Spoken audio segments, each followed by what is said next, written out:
वंदे लोक तिलकम शाश्वत वार्ता विभूषणम अमृतकृत्य सारणम प्रबुद्ध लोक जीवनम प्रणय परमदह याग दीपनम वंदे जीवन जीवनम सत्यपुरुषम वंदे पुरुषोत्तमम। परम प्रेममय युग पुरुषोत्तम श्री ठाकुर जी के चरणों में कोटि कोटि प्रणाम।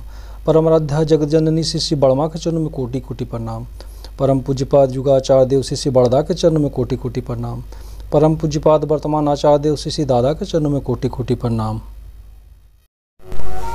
उसे स्थिर शांत नहीं रहने दे रही है।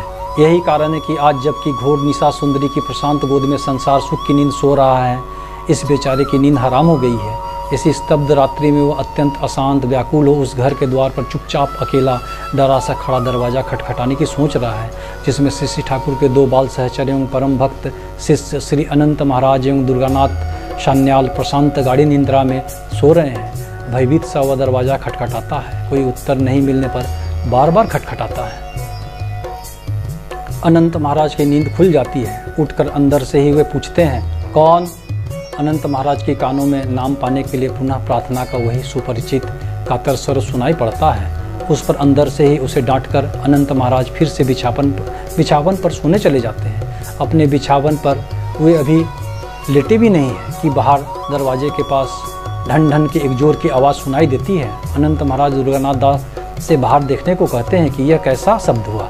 उसके ख्याल में आता है कि बाहर खड़ा हुआ चोर कहीं कुछ लेकर भागा तो नहीं, जिससे कुछ गिरने पड़ने की आवाज़ हुई। यह कहने पर ही देर थी कि तत्क्षण दुर्गानाथ दा उठकर झट से दरवाज़ा खोल देते हैं। दरवाज़ा खोलते हुए उन्होंने जो दृश्य देखा उससे वे स्तंभित हो जाते हैं। ठीक दरवाजे के सामने ही वह व्यक्ति बेहोश पड़ा है। दरवाजे के बगल में ही रखा केरोसिन तेल का एक खाली टीन का डब्बा कनस्तर उसके पांव या हाथ की ठोकर से लुढ़क गया है, जिसकी आवाज़ उन्हें अंदर सुनाई पड़ी थी। यह नज़ारा देखते ही दुर्गानाथ दा ने अनंत महाराज को जोरों से पुकारा। अनंत महाराज भी घबराए से दौड़ते हुए बाहर आए एवं बेहोश पड़े उस व्यक्ति को होश में लाने का प्रयत्न करने लगे। चेहरे पर पानी का छींटा देकर पंखे से हवा आदि करते हुए अभी वे उसे होश में लाने की कोशिश ही कर रहे हैं कि उस समय एक और अद्भुत कांड देखकर वे दोनों तो अवाक हो जाते हैं। बेहोश पड़े उस व्यक्ति की तेज चलती सांसों के साथ साथ उसके मुख से एक शब्द का उच्चारण अत्यंत ही एक धीमे स्वर में स्पष्ट सुनाई दे रहा है। वह शब्द और कुछ भी नहीं बल्कि दीक्षा के समय मिलने वाला अमूल्य रतन नाम ही है, जिसको बहुत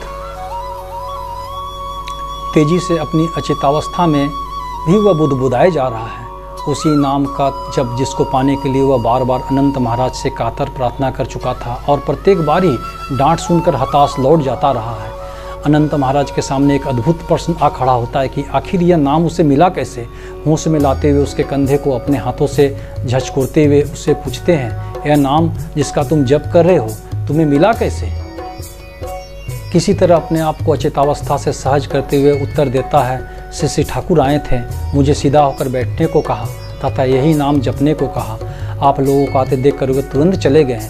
दुर्गानाथ दा सहित अनंत महाराज तो बिल्कुल हतावाक अचंभित उसकी ओर टकटकी लगाए देखते रह जाते हैं। प्रत्यक्ष देख सुनकर भी मानो उसे इस घटना पर विश्वास नहीं हो रहा है। उसी समय रात्रि के उस प्रहर में ही सीधा मातृ मंदिर की सीढ़ी पार करते हुए श्री ठाकुर जिस घर में सोते हैं वहाँ देखने आते हैं। श्री ठाकुर का घर का दरवाज़ा बंद है तथा भीतर बाहर चारों ओर निस्तब्धता, कहीं भी किसी प्रकार की कोई हलचल नहीं।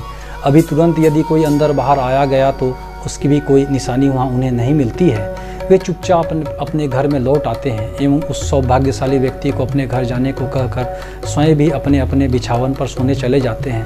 पर आज सारी रात नींद तो उन्हें ही नहीं आती है। दूसरे दिन सुबह सुबह श्री ठाकुर को प्रणाम करने के लिए उनके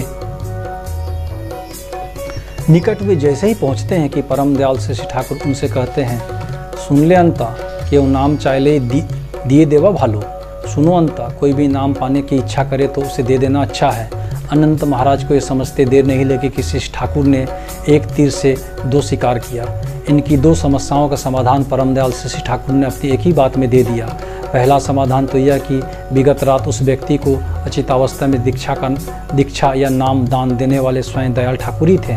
दूसरा समाधान यह कि दीक्षा देने के पहले जांच परख परीक्षा आदि जो भी की जाती रही थी, इसके विषय में उन्होंने स्पष्ट कह दिया कि नाम पाने के लिए किसी की प्रार्थना करने पर उसे नाम मिल जाना चाहिए। और शायद इसी घटना के बाद दीक्षा पाने के पूर्व लोगों की निष्ठा चरित्र की जो परीक्षा ली जाती थी उसमें ढिलाई कर दी गई तथा किसी व्यक्ति द्वारा याचना करने पर उसे नाम या दीक्षा दे देने की आज्ञा मिल गई। आसन्न महाप्रलय महाविनाश को देखते हुए जीवेश्वर परम दयाल श्री ठाकुर ने जीवों पर दया करके ही जैसे यह आज्ञा दी। दीक्षा के लिए पूर्व में की जा रही परीक्षा में यदि दयाल ठाकुर ने ढिलाई की आज्ञा नहीं दे दी होती तो हमारे जैसे लाखों पतितों दुराचारियों को प्रभु जो परम उद्धार पवित्रता के पथ पर जीवन को परम मंगल सुख शांति वैभव से भरपूर करने के लिए जो चल रहे हैं वह नहीं होता और हम कहीं और दुख अशांति वेदना पीड़ा दुर्दशा में पड़े कराते रहते, छटपटाते रहते। हे विश्वम्भर, निज करुणामृत से सिंचकर हमें तुमने दुख रोग शोक के अग्निकुंड से बाहर कर दिन रात सदा हम सबको संजीवित कर रखा है। कोई लालसा, कोई वासना, कोई प्रलोभन, कोई मोह जन्म जन्मांतर तक तुम्हारे श्री चरणों से हमें दूर ना कर सके। उन अमीय पाद पदों में यही हमारी एकांत कातर प्रार्थना है। वंदे पुरुषोत्तम।